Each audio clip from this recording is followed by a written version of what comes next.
with some tracks that we're working on a video for, and I thought, I'm gonna go play the drums for that track instead of the drums that are in it. The only thing is I haven't played in 5 years. It's been a while. Peter McKinnon plays the drums?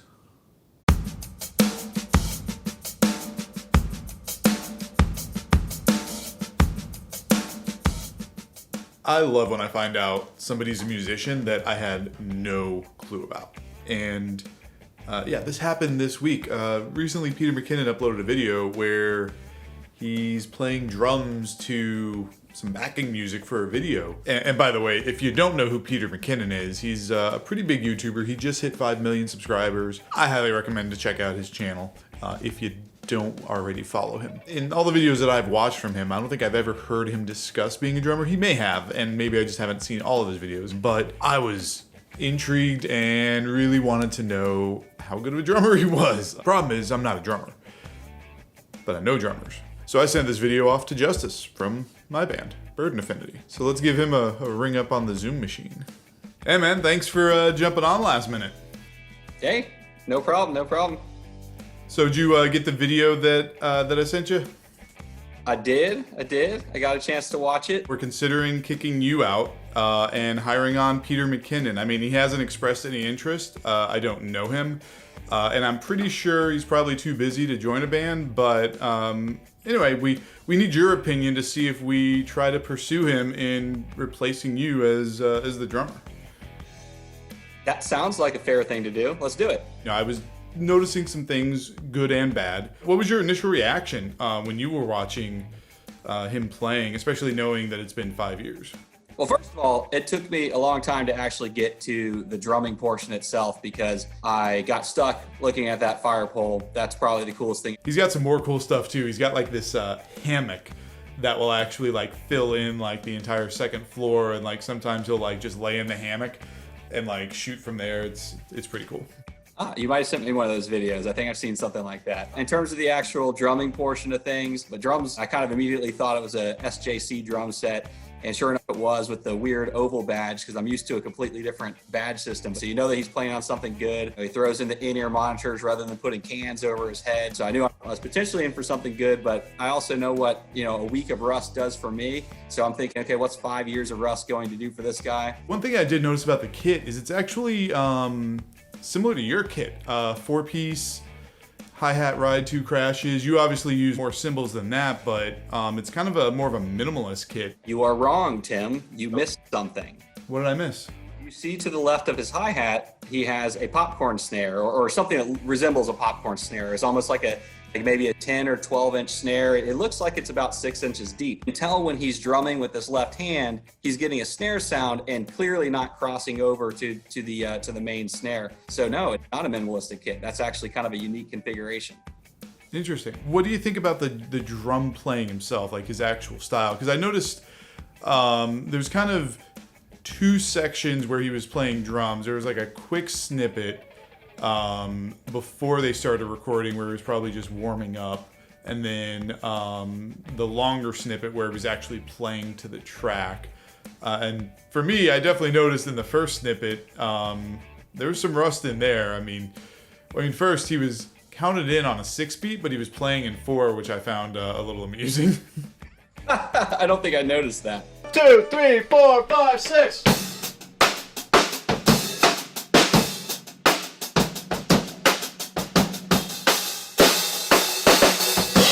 But during that first section, that little like warm-up section, it looked like I definitely noticed some more rust there. I mean, he was holding the beat. It didn't seem like he was off tempo or anything, but definitely seemed like he was pretty stiff. Looked like at the end he went for a fill and kind of got off the beat a little bit, going for the fill, and stumbled. I don't know.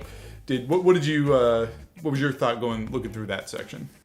Yeah, I mean, I don't think I was probably as critical. I think you as a bass player, hearing me play all the time, you're used to hearing imperfections and you call them out. Whereas me, I'm like, that sounded great. I don't know what you're talking about.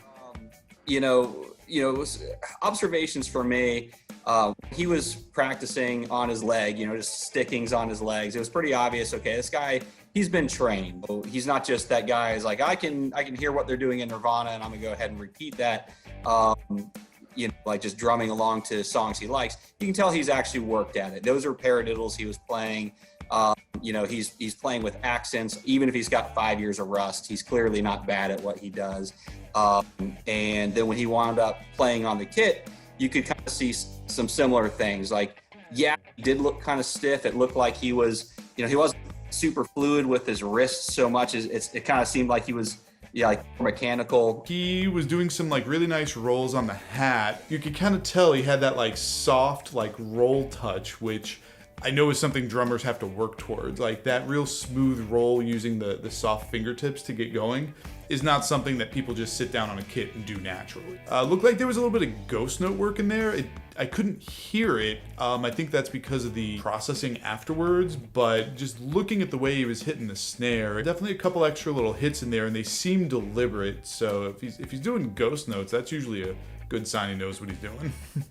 Yeah, I actually have the exact same note that he looks like he's doing ghost notes. I cannot hear them, and which I assume is due to the processing. So the guy's got good sticking. He's got good hand work. You know, he wasn't doing anything that was really crazy on the bass drum, but, you know, clearly the way that he was playing his hi-hat, you know, also not just, you know, alternating sticking, but he's also, you know, opening, closing hi-hat, like in a really tasty manner. I would actually be really curious to see what he would sound like if he like just practiced say 30 minutes a day for 2 weeks, like just enough to like really knock that 5 years of rust off. Peter McKinnon, not that you're ever going to watch this video, but if you do, that's the challenge. Go practice a little bit and show us what you got after like 2 weeks of just 30 minutes a day. You don't need to practice much to knock off rust. Don't practice the Burden Affinity songs. I actually don't want you audition. It's risky for me.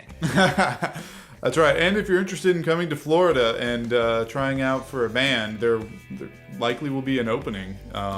You just say the word. So another thing that I noticed is that his bell work was really tasty. He's doing upbeat hits on the bell on his ride cymbal, which just really gave the track a really nice groove. If he's doing it as naturally as he was doing it, like he's a good drummer. Like that's pretty clear. One thing that I saw that didn't make a lot of sense to me is he really seems to bury his drumstick into the snare head. So usually whenever I'm playing, I hit the center of the snare head and my stick comes off the snare head and it gives it a chance to ring.